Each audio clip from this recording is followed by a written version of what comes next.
बिस्मिल्लाहिर्रहमानिर्रहीम नहमदुहु व नुसल्ली अला रसूलिहिल करीम अम्मा बाद।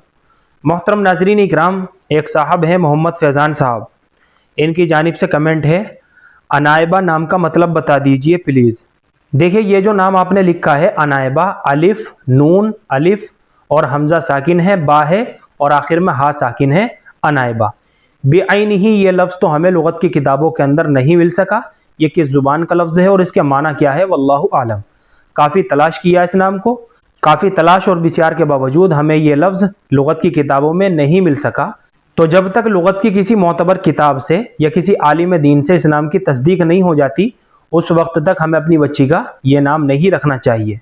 अलबत्ता अरबी ज़ुबान में एक लफ्ज़ आता है नायबा। नायबा यह अरबी ज़ुबान का लफ्ज़ है, नून अलिफ और हमज़ा साकिन है, बा है और आखिर में हा है, नायबा। ये जो है अरबी ज़ुबान का लफ्ज़ है और अरबी ज़ुबान में इसके माना आते हैं कायम मकाम। ये लड़कियों के लिए माना के एतबार से अच्छा नाम है, बहुत खूबसूरत नाम है।